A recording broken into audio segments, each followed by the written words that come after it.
Някой от вас помня ли този видеоклип, приятели? Предполагам, че някой от вас се спомнят, че преди една седмица направих точно този видеоклип и ви бях попитал, искате ли втора част на този видеоклип?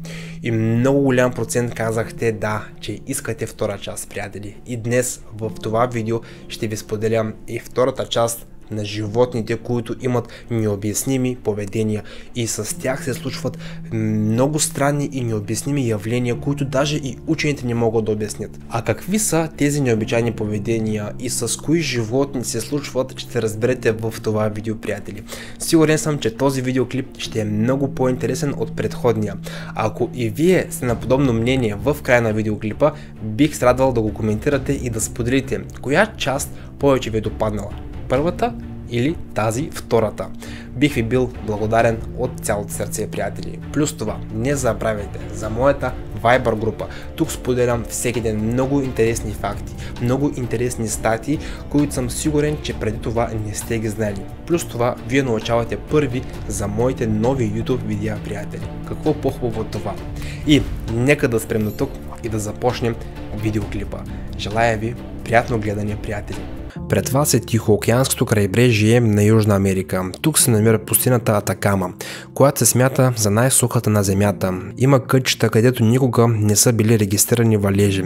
Почти никой не може да оцелее тук, но дори това да е така, тази пустиня играе жизненоважна роля за фауната. Факт е, че след като е невъзможно да се оцелее тук, тази пустиня се е превърнала в убежище от всякакви сухоземни хищници. Птиците също не могат да оцелят в пустинята, но благодарение на крилата си могат да я напуснат по всяко време, за да хапнат в морето и след това да се върнат в пустинята. Тъй като в нея има хищници, в резултат на това, такива тактики са довели до факта, че нереално количество птици са долетели до тук. Тук те могат да се размножават безопасно, без да се страхуват, че някой ще им изяде малките пиленца. В продължение на векове, милиони морски птици са се събирали на тези пусти брегове. До сега са изчезнали само един вид риба, заради прекомерния улов. След въвеждането на ограничения за улов, броят им е започнал да расте. Сега в този регион идват по 5 милиона морски птици всяка година, за да отглеждат малките си. Най-вече тук се намират корморани, рибарки, инки и перуански ганети. Всяка сутрин птиците летят в морето. Колонията е толкова огромна, че крайбрежието в буквалният смисъл на думата се препълва. Те са водени от една цел – търсене на аншоа.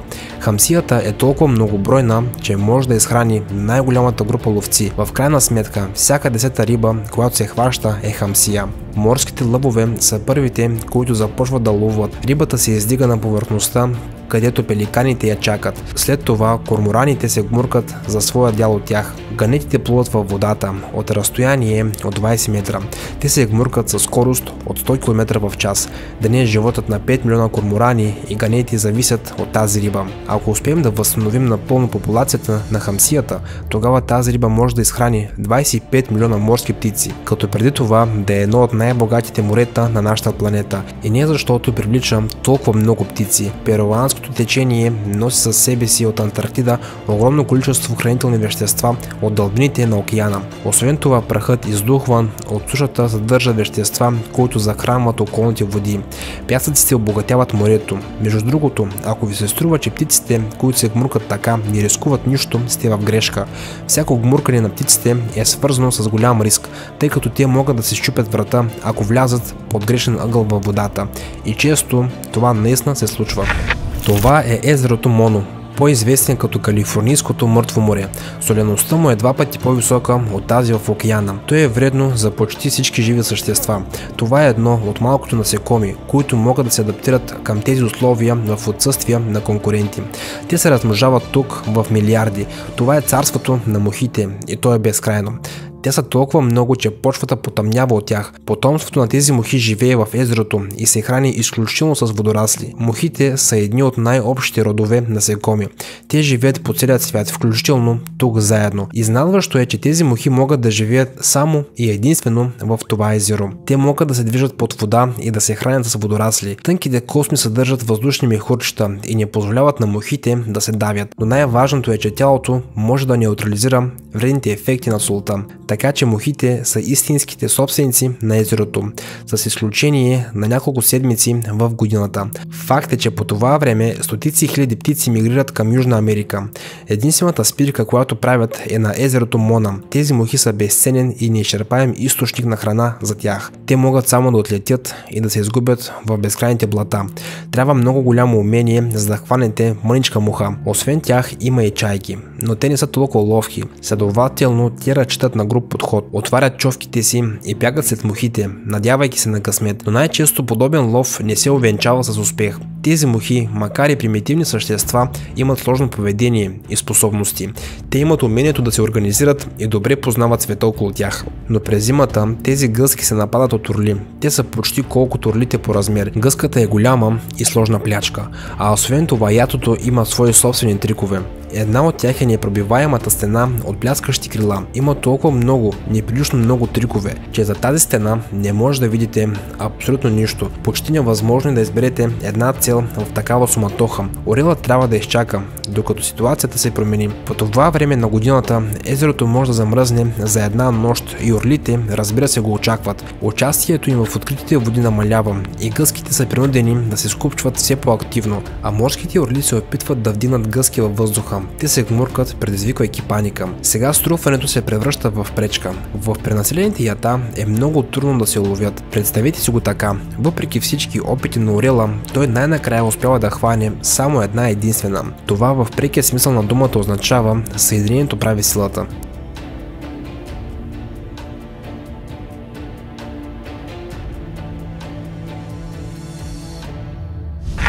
Минахме малко над половината от този видеоклип. Ако все още не сте го харесали, не сте го коментирали и не сте го споделили в социалните мрежи, бих се радвал от цялото сърце да го направите.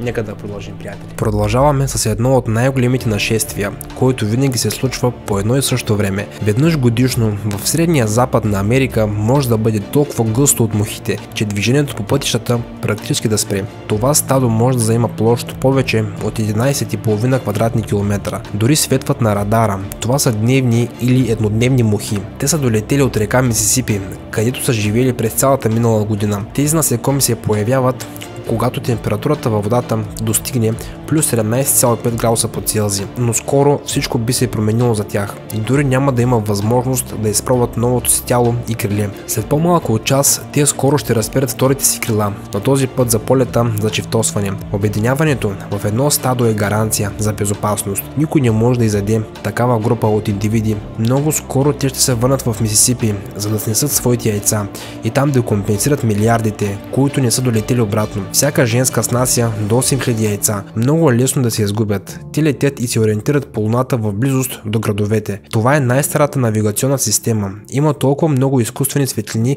че примамливата им светлина ги заблуждава. Пътят също отразява светлината, за да снася върху него своите яйца. Мухите летят в по-вътрешните зони, за да могат спокойно да снесат своите яйца. Местните жители вече знаят тази картина. Има наистина много от тях. Около 18 трилиона индивида се появяват за една нощ, което е 3000 пъти повече от населението на цялото земно кълбо. Инвазията често съвпада с най-важния празник за Америка – Денят на независимостта. За щастие, еднодневните мухи са напълно безопасни. Колко невероятни и в същото време странни мухи, нали така, приятели?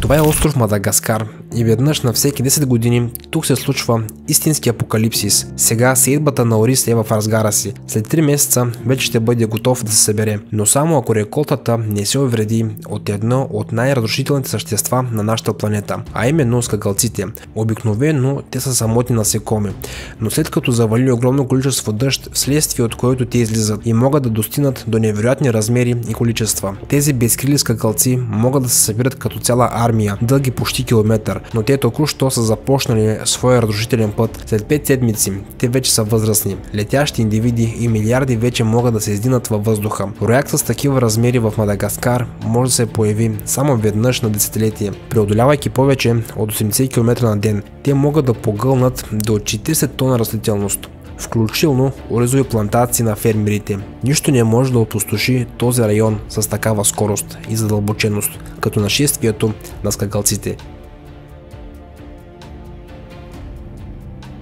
в момента някой от вас пие кафе, втори чай, трети безалкохолна напитка и се наслаждавате на живота такъв какъвто той е в действителност. Но, приятели, животните, които са там, наистина от една или друга страна се случват много странни неща с тях.